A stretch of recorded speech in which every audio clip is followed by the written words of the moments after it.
You're tuned in to the Bleav in Arizona podcast.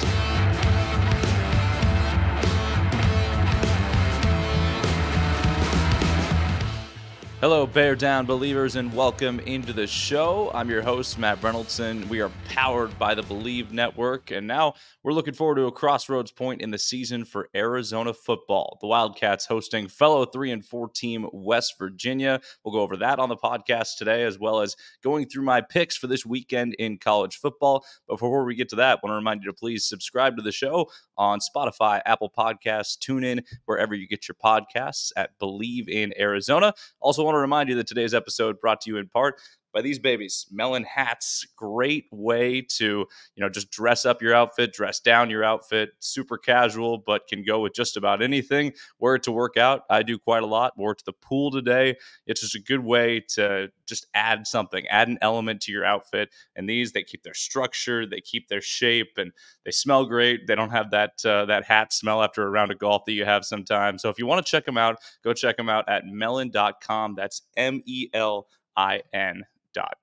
All right, want to start with this and get a little expert projection on the West Virginia Mountaineers. Want to bring in Mike Asti from WV Sports Now. He's the managing editor there, a featured writer at Yardbarker as well, and the host of the Mike Drop podcast. Mike, thanks so much for taking the time. And this feels like a game that both of these teams just really need to avoid a loss. I don't even say get a win, just avoid a loss right now. Right. Yeah. Thanks for having me. No problem. Happy to jump on. And that pretty much sums it up. That it's one of those games. Usually you get a feel whether you think a team you're covering is going to win or not entering a game. It's hard to get a feel for this game. These are two underachieving teams. These are two teams that have a lot of problems. These are two struggling teams. These are two teams that the fan bases seem to be out on the head coaches. And these are two teams that are very banged up. So even seeing the injury report for Arizona, I thought to myself, West Virginia is just as hurt. West Virginia is the underdog in this game, but when you think about it, if this game was in West Virginia, they probably would be a 3.5-point favorite themselves. It's just kind of flipping that way. So, they both need a win, and the Big 12 is so wide open. The winner of this game can still try to salvage a respectable year, possibly. At least West Virginia does have an easier schedule. They have a bye after this and then kind of an easier road at the end of the season. But the loser of this is going to be crawling to try to even get bowl eligibility. And I don't think that's where either one of these two programs thought they would be in this first year of a new Big 12, when they both thought they could maybe be a top dog, and they are anything but right now in the middle of the season. Yeah, it's a rough spot for both of these squads right now. And you kind of touched on the elephant in the room. It's the injuries right now. West Virginia potentially looking at a backup quarterback. Arizona's defense is down 4 or 5, maybe 6 starters. Yeah. I mean, I think 8 out of 11 I read somebody 20. Yeah, I don't know. I have some eligibility left. Maybe I could go suit up for the Wildcats. But I mean, how do you handicap this matchup, especially with Garrett Green not being able to go? Yeah, and we don't have an official word. Brown had his radio show the night as we're recording this. He had his press conference earlier in the week. I feel like Nico Marchiol is going to likely start this game, and Green will be too hurt to play. If it's just about a play thing, then Green would get the nod. Brown kind of got a little agitated when I did ask him, hey, if maybe this isn't just about injuries. Green has 8 interceptions this year. I believe the last 4 or 5 have led to touchdowns. It's kind of a lot. It's not nearly what he was supposed to be and doubled up from a year ago. And he thought of benching him otherwise, but no, Brown didn't like that, snapped at me. So it's just going to be about injuries here. I do think Nico probably will start. If he does, I do think that's a difference. I know there are some Arizona people that think that still could be a problem. He can't run nearly as effective as Green. He's going to try, but he can't run nearly as effective. He's not as fast. He can't get past the D-line or linebackers as well as Green can. And he has got some wins under his belt at West Virginia. He won the Brawl last year. He beat Texas Tech last year. But if you look up his numbers, they're almost never good. He just somehow musters and manages into a win. The offense will be hampered with him out there. He's going to get a lot more reps he is getting a lot more reps this week than he did get last week when he went in there in the second half for Green, who it was a surprise, ended up with what probably is a concussion and didn't come back. And the offense just had no chance from that point on. So I would think the West Virginia offensive attack will be hurt by Nico starting, but as you probably know, no matter who's out there, they're going to try to establish the run. Jaheim White, who got hurt in the Kansas State game, is going to play. C.J. Donaldson is healthy and is going to play. So I do know Arizona sometimes has problems stopping running backs. So especially if Nico's out there, it's going to be a lot of CJ and Jaheim White and 1-2 ground and pound, more so with Nico. And maybe that's still a problem for the Wildcats defense. But yeah, and it's also kind of a homecoming for Nico, of course. He didn't grow up exactly where Arizona is, but is an Arizona high school product. 4-star recruit, went to West Virginia across the country and has some Colorado ties too. But I know even his brother had some time with the Wildcats that probably, I guess, nobody wants to talk about or remember. I think he got kicked out of that program. But so it's a little bit of a homecoming there. Maybe he'll have a lot of family coming to the game, and that'll be a thing for him. But I'd imagine, I think Nico's going to start this game, and I'm not sold on Nico as the guy yet. So I do think that's going to be less of an offensive attack for the Mountaineers. But either way, when they win, they establish the run early, and then it sets up the rest. When they lose, they go away from the run early for whatever reason, and they try to make it an aerial assault show, and that just doesn't work. So I'd imagine it's going to be all on the ground early, especially with Nico. That might force them to kind of go that way. Well, and I'm hoping Nico brings some family in. I love to see players' Yeah. families come in, as long as they're not named the Sanders family and their minions. But, Right. I know Nico has some high school teammates that are on Arizona's team as we speak. oh, there So you go. yeah, so there's some love there. Yeah, it's going to be a little bit of a family affair for Nico, and it kind of would be cool. His first start of the season, not his first college start, but his first start of this season could be against Arizona in Arizona. But I don't know. Maybe I wonder how much Arizona will like seeing him if West Virginia does come in there and get a win. So it'll Yeah. depend on how the game goes. Well, it's definitely an identity spot for both of these programs. Yeah. And you mentioned that Yeah. West Virginia likes to lean on the running backs a little bit. Arizona's been searching for an offensive identity all season. It's also been searching for a defensive identity to some extent, but they get stops on fourth down. They have a weird penchant for getting fourth down stops inside the red zone. They're a hard-nosed defense, bend, don't break, create a few turnovers here and there. I think there's a semblance of defensive identity, especially with a defensive coordinator that's been coaching for 42 years in Dwayne Akita. But the offensive identity is all over the map. So is West Virginia having some of those same issues with identity, or is it just execution right now, this many years into the Neil Brown tenure? Yeah, I definitely think it's execution. And I think the players and coaches would say it's execution. And that, I think, actually, Matt, is the most frustrating part of the season for the fan base. Because Garrett Green's coming into this year off of starting all of last season, give or take a couple games when he was hurt. He even played a little bit the year before. He'd been in the system forever. And they brought a lot of the stars from a year ago back. They even went in the transfer portal and got major conference transfer players. Yeah, you lose Zach Frazier, you lose Beanie Bishop, who a lot of West Virginia fans are Steeler fans and are seeing what he did with the Steelers there in Sunday Night Football. And that's a hit. But they retooled enough and brought enough experience back that they shouldn't be this bad. And yeah, they've had a tough schedule, but it's not just losing, it's blowing a game in the backyard brawl.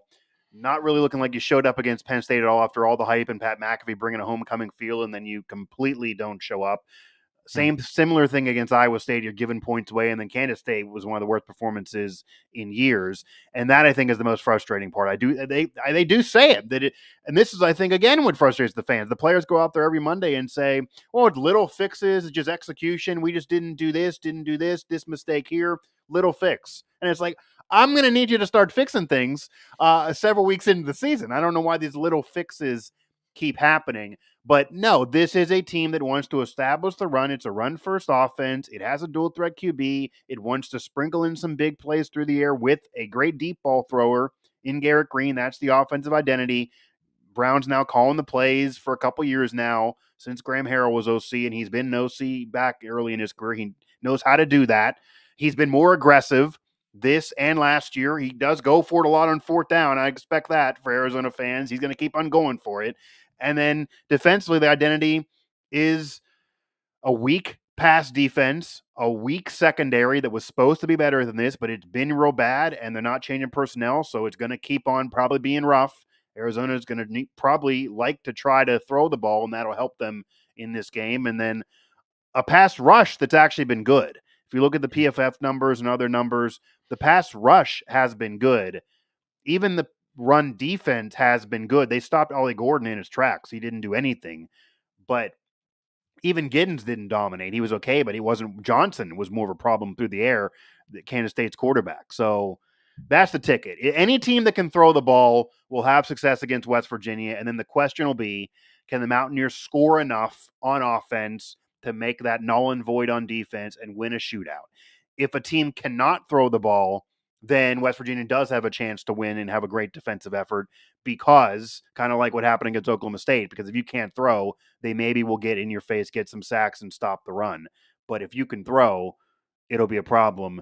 And that's kind of my question. If I think West Virginia probably will win this game, but my question, if Arizona has a chance and maybe wins this game, will they be able to hang with the points West Virginia will put up on offense? And if they can, they probably will win, but that'll be the question. I know you're saying, other people have had it on their shows, they're all saying that's the concern. Can Arizona score enough? Because you just look at the box scores. Even in losses, the Mountaineers are scoring points, generally speaking. But they also cough it up, and you never know. That pass defense, I can't stress it enough. That secondary's been weak this year. Yeah, and I think I'm taking kind of a 360-degree view on this a little bit, and I'm big time like X's and O's guys, stats guy, but Okay. it feels like those are kind of out the window at this point. And you mentioned it a little bit in your answer in talking about West Virginia's game against Kansas State when the wheels fell off in the second half.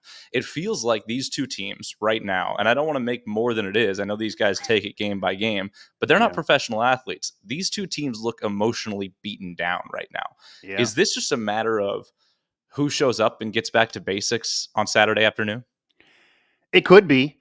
And I also think, and I know the fans don't like this either, because Neil Brown kind of alluded to this during his Monday afternoon press conference. I think West Virginia being on the road is good for the team. You probably have experienced it because they went national and viral a couple weeks ago. Brown's talking about, oh, no big deal, as long as the fans are having fun tailgating. We hope we can win, but we're not, requiring it. Obviously, that's going to agitate the fan base there. I even asked that question, actually. So Brown and I have kind of had a little interesting last couple weeks.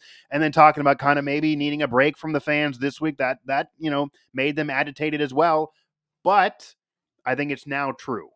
I mean, when you have the entire national media making fun of you, you're on national TV at home each of the last 2 weeks under the lights. Everyone in the country is watching you, and you don't really even show up in those games. Not only do you lose, but you don't really show up.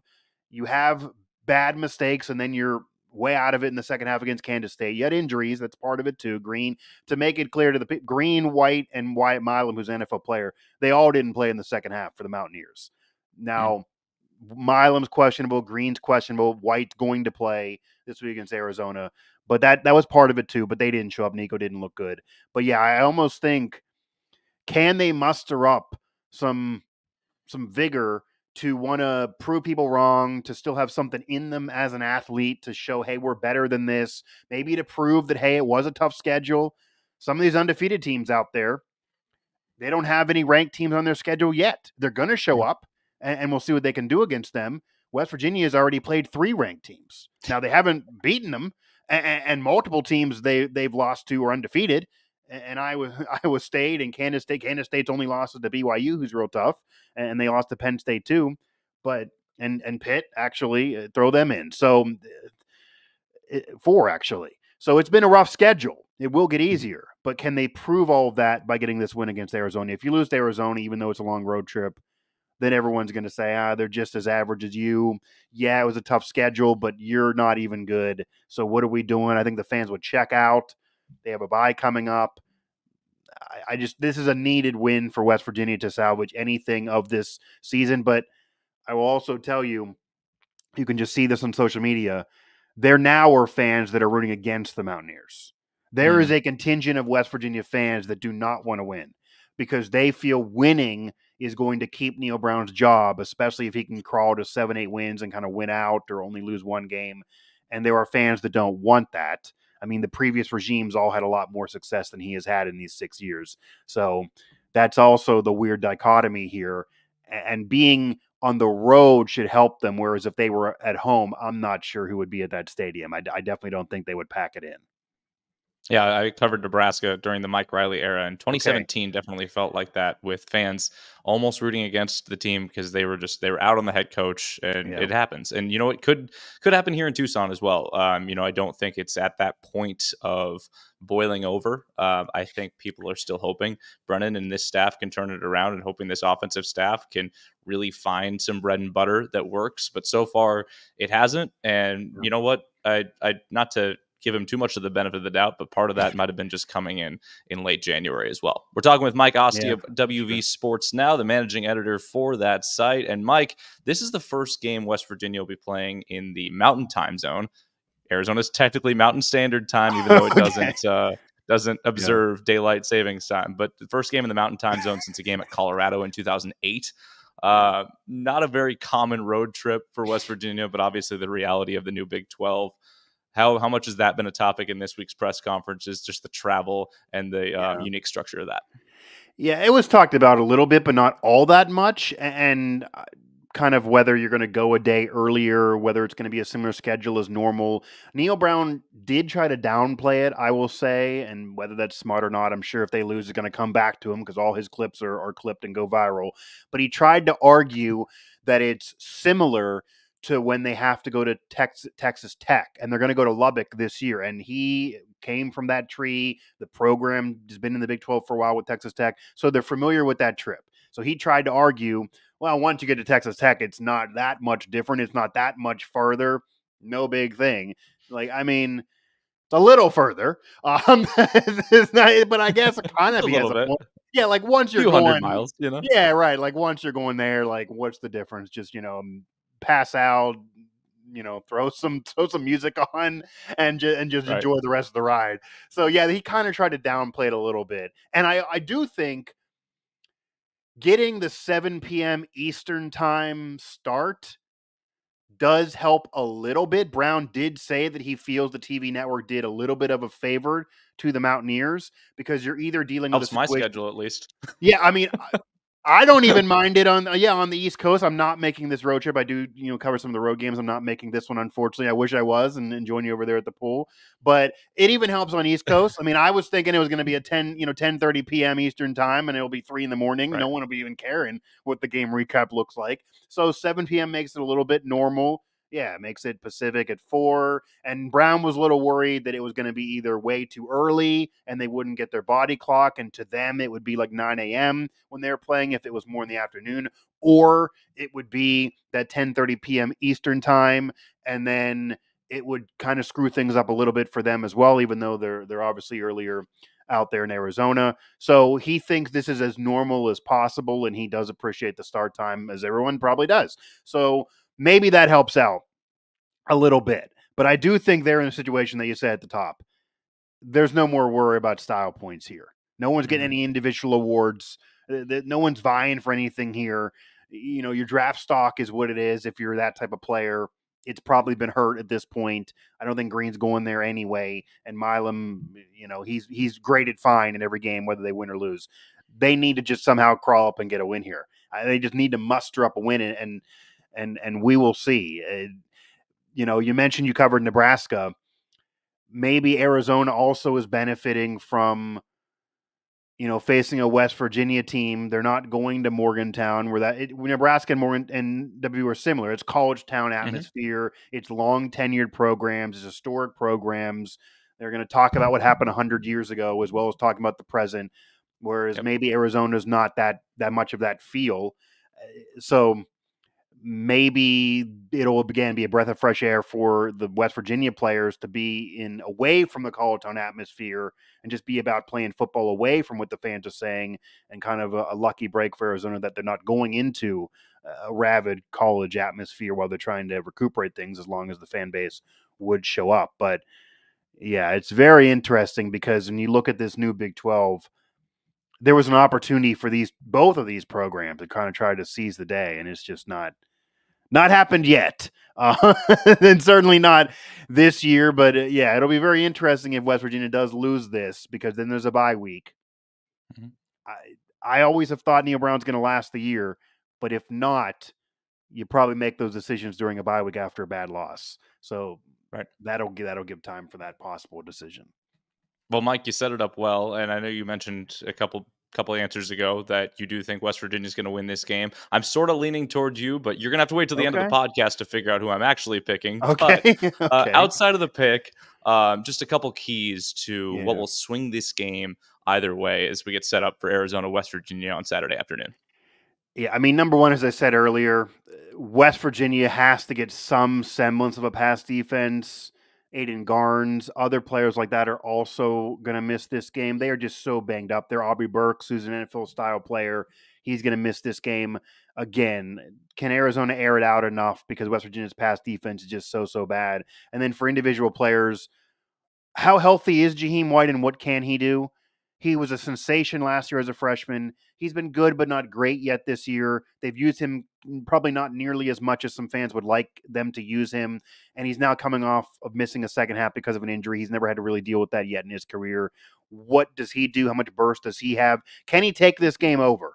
They're kind of waiting for him to take a game over. Maybe this is a game he can take over. He kind of did that a little bit last year. C.J. Donaldson is another one, but he doesn't scream to me as a guy who's going to take it over as much as maybe Jaheim can. Cole Taylor, tight end, a big body tight end, whether it's Green or Nico. He's been getting open a lot more in recent weeks. He went beginning of the season, said he wanted 50 catches this year. He wanted to vie for those awards. It's probably not happening, but he is a very skilled tight end, a pass-catching tight end who can also block, and he's now getting more open in recent weeks. I'd imagine through the air, they're going to look for him more. He's going to get open more, and maybe he can move the chains a little bit in this game. And maybe for another defensive player, Reed Carrico is one. He's an Ohio State transfer. He's a linebacker. He's kind of a veteran, kind of stabilizes that. And I'll even throw out Josiah Trotter. So people probably know that last name.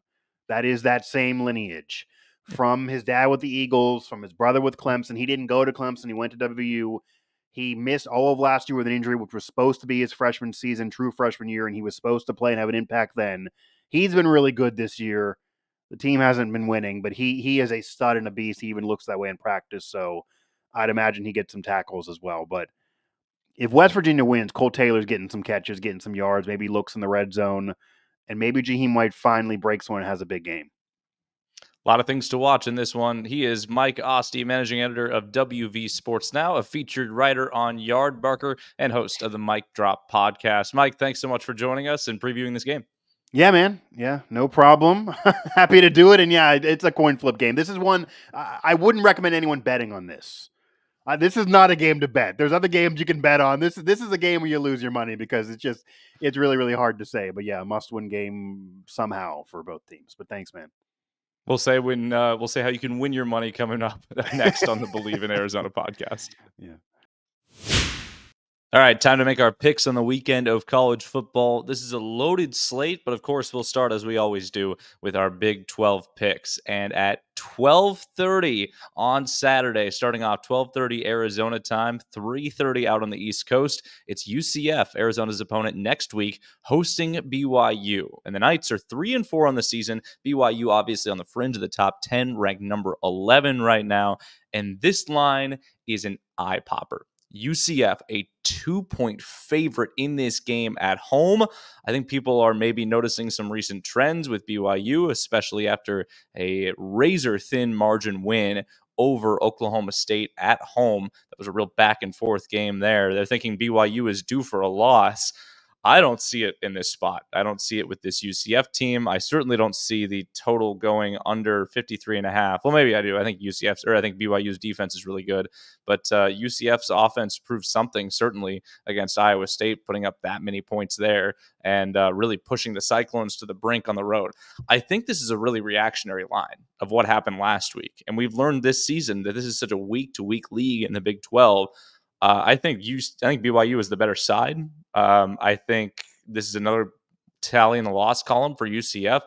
Give me BYU plus the money line on the road. You're going to get that about plus 110 right now. BYU with a fairly comfortable win, I think, in Orlando, despite the long travel there. Oklahoma State at Baylor. This feels like somewhat of an elimination game for bowl eligibility. Both teams coming in at 3-4. Baylor, a 7-point favorite, coming off a blowout win that I did not see coming at Texas Tech. That felt like one of those games where, you kind of see it from Texas Tech every year where, they're playing well, things are going well, and then they just drop an inexplicable stinker, usually at home and usually to a team from Texas. That's what happened last week. One of the big wins for Dave Aranda in his quest to salvage his job in Waco as the head coach. I think the market's maybe overvaluing Baylor just a little bit here, but Oklahoma State, looked really good on the road at BYU. That's a tough place to play and come back from, especially in the elevation. Oklahoma State heading to Baylor, not really having an answer at quarterback right now. QB injuries, QB benchings, kind of taking shape there. So it's a rough spot for Mike Gundy in Stillwater right there. I don't think he's in any danger of losing his job by any means, but there's a strong lack of identity right now with Oklahoma State, and I think Baylor's sort of maybe hitting its stride. I maybe wouldn't touch that -7, but if you get Baylor on a friendly line, find it in another sports book, Baylor on a friendly line, I would think about taking the Bears here. I think it's a good spot for them, coming off a lot of confidence in winning in Lubbock, and the bigger thing here is the short trip out to Lubbock versus the long trip from Stillwater up to Provo and coming off playing an emotional late game in the elevation. Texas Tech taking on TCU, and TCU has played better as of late. They've kind of flown under the radar after a couple ugly losses earlier on in the season, but they just came off a win at Utah. And Utah, boy, the wheels are coming off for that program right now. Kyle Whittingham, perhaps getting a little bit closer to retirement. Obviously, Cam Rising is never going to retire, but he's out for the rest of the season. He could play his 8th year of college football next year. But Isaac Wilson's at the helm for Utah now, and things didn't look so good offensively last week against TCU. That was a nice win for the Horned Frogs against Utah, but it's coming off, a game 2 weeks before that where they got beat like a drum by Houston at home. And that's an ugly, ugly loss for TCU. They've got several ugly losses on the schedule, giving up 66 points to SMU, losing one at home to UCF in kind of a shootout there. They did get a win at Stanford to open the season. So the record looks okay for TCU. I think they're being a little bit overvalued in this spot. 6.5 at home, another in-state trip for Texas Tech. I think this is a good Texas Tech team. I think last week may have been an outlier. I don't think this defines Texas Tech's season. I think we've seen better from the Tech defense, from the running game, from quarterback play than we've seen in a while, especially under Joey McGuire. So I like Texas Tech at 5-2 to go in and get the win, actually, against TCU, despite the Horned Frogs being a 6.5-point favorite in this game. Take Texas Tech plus 195 on the money line. We'll get back to Arizona, West Virginia, Utah at Houston. This is a stinker bowl. I really am just not a believer in Houston. Haven't been all season. The Cougars are just in a terrible spot. They're in rough shape on offense. And I know Utah's in rough shape, but this is a program game, and Utah lost a program game last week. I think a couple weeks of Isaac Wilson to just kind of get the waters, to settle down, stop worrying about the Cam Rising cloud over his head, everything like that. I know Utah's coming off a tough couple losses to ASU and TCU. I think they bounced back on the road at Houston against a team that's really not one of the top teams in the Big 12, may even be the worst team in the Big 12 at this juncture. And, I think this is a spot for Utah to bounce back, get a win, and get a little bit closer towards that mark of bowl eligibility. That would put the Utes at 5-3 and Houston at 2-6. Utes 3.5-point favorite. I'd take that all day long. The total is 36.5, one of the lowest over-unders in college football this year. So if you have any inclination that these teams are going to go out and score points, take that over, because that is a hugely low over-under. Sunflower Showdown, Kansas and K-State. I don't think this is going to be close. It's a rivalry game. It means a lot to K-State. They have the more talented roster. They have the better coaching staff. They have more coordination. Wheels have kind of come off for KU this year.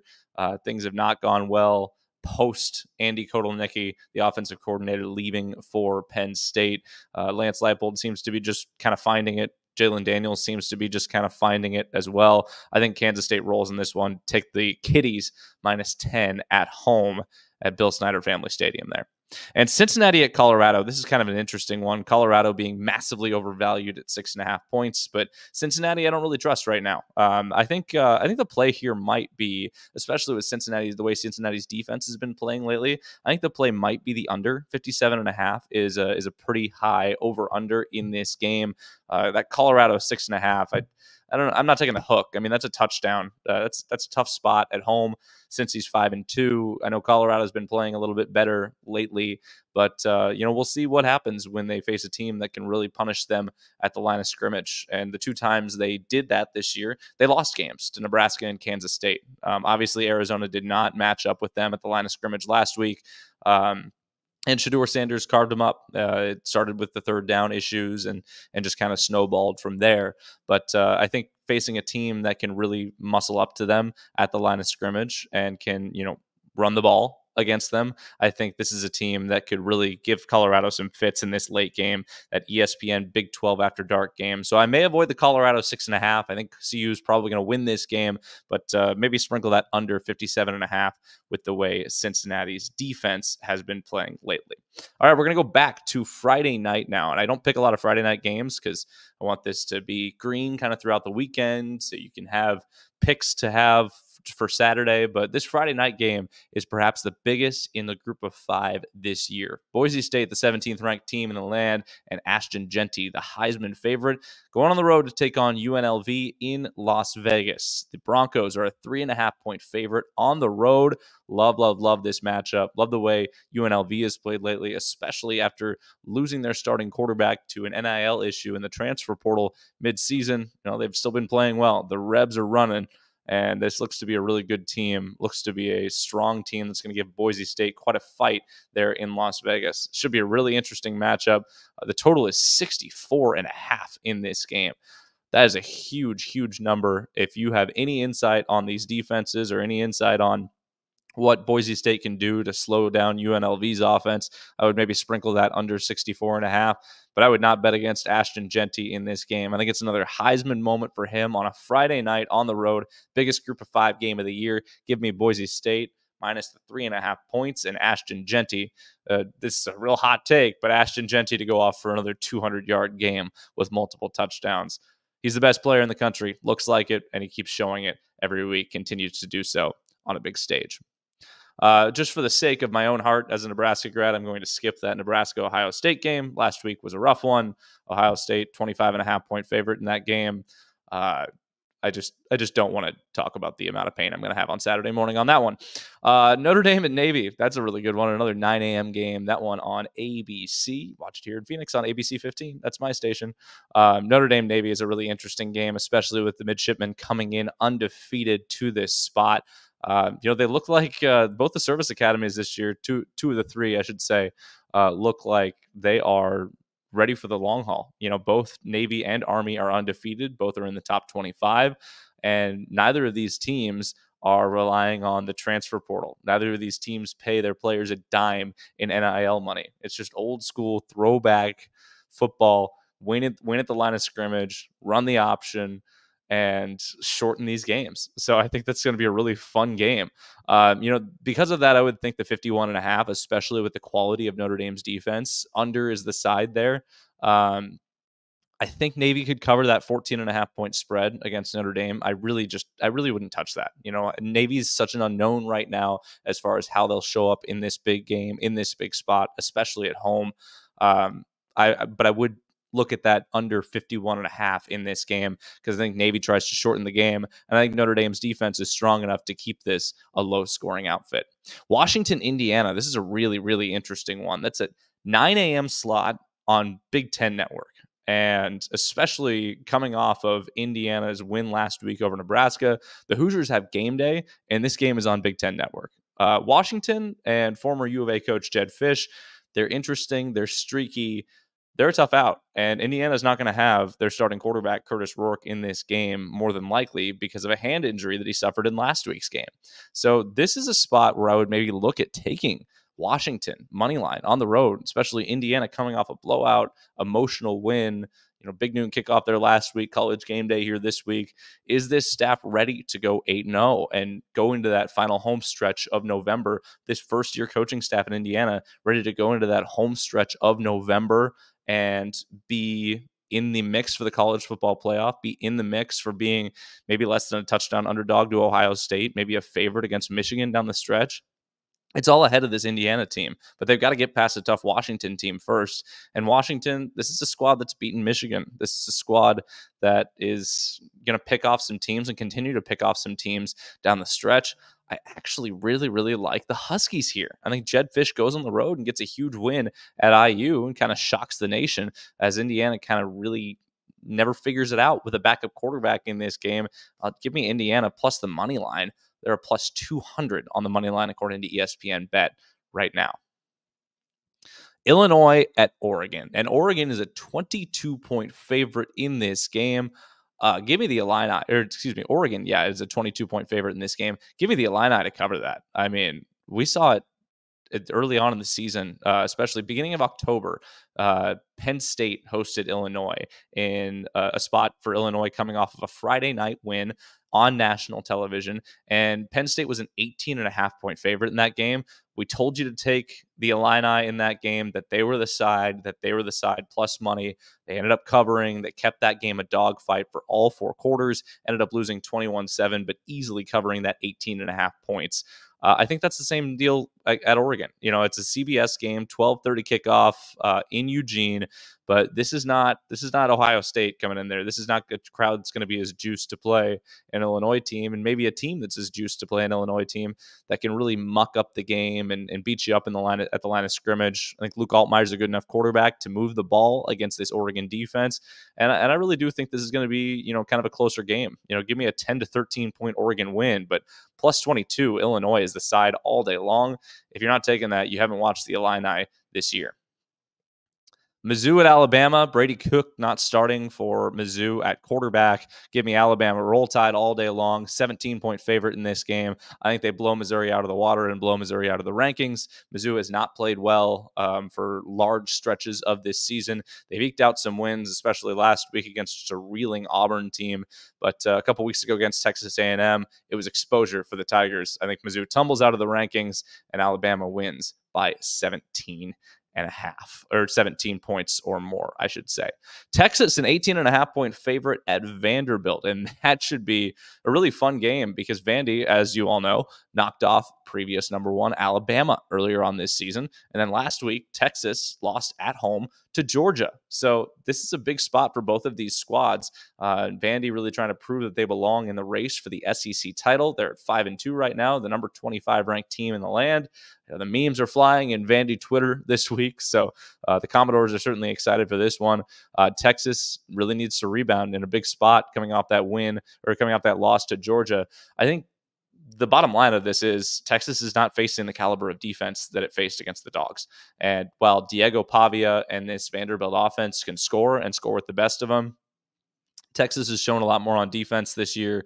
And I think if they keep the ball control, keep the chains moving, I like Texas to win this and win this by a comfortable margin.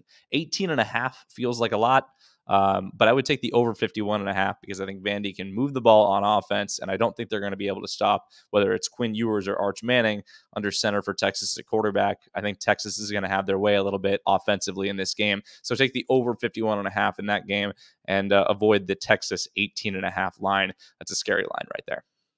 A couple more to get to before we wrap this up. Penn State at Wisconsin, find this a really, really interesting matchup, especially quarterback-wise between Drew Aller and Braden Locke. So these are two guys that have really kind of surged on the scene in the second half of the season. Aller, obviously a well-known prospect at Penn State, second year starting, the former 5-star there, has really kind of come into his own down the stretch. Penn State, the number 3 ranked team in the land. And Wisconsin has sort of figured it out since a couple early season losses, since a couple losses in September. Now, they played 3 putrid teams in the process, but, Wisconsin likes where they're going, likes how they're feeling right now. I just still think that this is an average Badgers team. They are playing a backup quarterback. They have a strong secondary, but you can't really point to anything else on this Wisconsin team that is, dominant. The real question is, A night game on the road with James Franklin as your head coach, especially after all the distractions of this week and that Penn State program. We're not going to get too much into that. Do you trust him? Do you trust Penn State in this spot? And if you trust your eyes and if you trust the matchup on the field, then take Penn State. Take Penn State minus 6.5. I think they're the better team. I like the side. But if you subscribe to the emotions of college football and you subscribe to the pure inconsistency that James Franklin has shown throughout his tenure in Happy Valley, this is one of those spots where you might pick Wisconsin to pick them off. Wisconsin plus 200 on the money line. I'm going to stay away from taking a pick in this one. I think Penn State's going to win, but I don't know given the week that just was. And LSU at Texas A&M as we wrap up our picks here for the weekend before we get to the Arizona-West Virginia game. LSU, Texas A&M, I think is a really interesting spot for both of these squads. An even line in College Station. You don't see that one a lot. The quarterback matchup to me is very interesting. Garrett Nussmeier versus Connor Wigman. I like what Texas A&M has shown lately. LSU, it feels like, continues to just sort of skirt by. I don't know. I mean, this LSU team is just so weird. It is so weird to me. And I predicted them to lose to USC in the season opener. I predicted that Nussmeier wouldn't be as good in replacing Jaden Daniels at quarterback for LSU. But it's just a really interesting spot. A really, really unique spot for LSU and Texas A&M. I think this game is going to be one of those crazy, crazy matchups. Like we saw several overtimes between these two teams a couple years ago. Give me another absolute classic at night at Kyle Field in College Station. That's what I want. Even line, gosh, coin flip for me. Give me A&M at home. The 12th man shows up, and A&M gets one of their biggest home wins in years, knocks LSU out of the top 10. But you know what? Who knows at this point? Getting over to the really fun part of the college football season. All right, here's the game of the podcast. Arizona, West Virginia at Arizona Stadium, a 4 p.m. kickoff on Saturday on FS1. This is a spot where you got to consider what a loss does for these teams, because a loss spirals things for both squads. And Mike Asti mentioned it, that this is a point where they're looking at replacing their head coach in Neil Brown. And Arizona is obviously not very satisfied with what Brent Brennan has done so far at the helm for the Wildcats, especially with the offensive mess. Arizona has a lot of defensive starters out, but can it handle a backup quarterback in Nico Marchiol? That's the big question. If Arizona can handle Nico and Arizona can force him to be one-dimensional and put the ball in the air and make a few mistakes here and there and stop the run and really get their guys in the backfield. I'm talking Stanley Taufau. I'm talking Tai Uyunglele. I'm talking Trey Smith. These guys need to show up and have big games. Kevon Darton as well, because Arizona has no linebacking core right now, with Jacob Manu out, Leviticus Sua and Justin Flo both nicked up. It's like they're down to one or two linebackers at this point. You know, Tay Brown, Kamuela Kayahue. Kayahue has been in and out of the lineup, since fall camp, it seems, dealing with lower body injuries. So it's been a mess in that linebacking core for Arizona. Flo hurt. Otherwise, Flo would be playing, for those of you asking. And then on the back end, having guys like Gunnar Maldonado, Traden Stukes, out for potentially the year. Takario Davis is banged up. Marquise Groves Killebrew has been banged up. You have a lot of questions on the back end. Arizona needs to answer them. The depth is very much thinning. That being said, I don't know if I trust West Virginia to throw the ball through the air and really hurt Arizona in the way that a Shedeur Sanders did. So I think that mucks this game up just a little bit. It comes down to whether Arizona stops the run. And it comes down to whether Arizona figures anything out on offense, because West Virginia's been susceptible to some things on defense. I think it'll have an easier time moving the ball and being more opportunistic than it did against Colorado. I think that was just a confluence of, bad things, bad feelings from 3 straight weeks, and things kind of snowballing from a 3rd straight loss. But this is the moment where Arizona decides, do we want to go to a bowl game? The Wildcats have to look at themselves in the locker room and say that, because it had been 6 years since Arizona went to a bowl game before they made the Alamo Bowl last year. And now it's the opportunity to show some legitimate progress in this program, to show things are legitimately turning around, to keep a guy like Noah Fafita in the fold, T-Mac's gone after this year. He's going to the draft, but keep a guy like Noah Fafita in the fold and start to build some culture, start to build some pride back in Tucson before going on the road for a big game at UCF. This is an opportunity where Arizona has a chance as a favorite at home to win by, as a 3.5-point home favorite. And if they show up, they will. If they show up and play well and play hard and take advantage of the little things, they will. But right now, I'm so concerned about this team's psyche. I'm concerned about this coaching staff's psyche. I think the onside kick to start the game last week was a real red flag for me that this staff does not have the confidence in this roster to go get it done in a straight up 60-minute 4-quarter game. And right now, I think West Virginia does. And I think even after coming off of a tough loss to Kansas State, coming off of a tough start to the season with a 3-4 record, I think West Virginia right now is in a better psyche going on the road. I think Arizona has kind of the world crashing in around them at home. And just for the sheer emotions of this game, for the sheer conflicting emotions of both teams going in the wrong direction this season, I think it's West Virginia that pulls it out, and West Virginia pulling out a very close one on the road. Another frustrating loss at home for Arizona, and dropping to 3-5 on the season, heading into a pivotal game at UCF next week. One of the first times this season that I've picked against Arizona. I don't like doing it, frankly, but, I hope they go out and prove me wrong. I hope the Wildcats go out and prove me wrong, and I will eat that crow on the post-game show on Saturday if that does indeed happen. Quick reminder to please like and subscribe to the show over on Spotify, Apple Podcasts, TuneIn, wherever you get your podcasts. Please subscribe to me as well at Matt_Reynoldson on YouTube. That subscription helps me get these numbers up, continue doing these podcasts. So certainly appreciate you clicking the subscribe button there. Leave a comment below. Always love engaging in these discussions as we talk about Arizona football, Arizona basketball, everything you want to talk about surrounding the Wildcats. We'll have a post-game show from the stadium coming up on Saturday after the game, but West Virginia and Arizona kicking off at 4 p.m. from Arizona Stadium on Saturday, TV on FS1, and I'll be right down there in Tucson to cover the game. Thanks so much for joining us on this preview podcast. Have a great rest of your week, and bear down.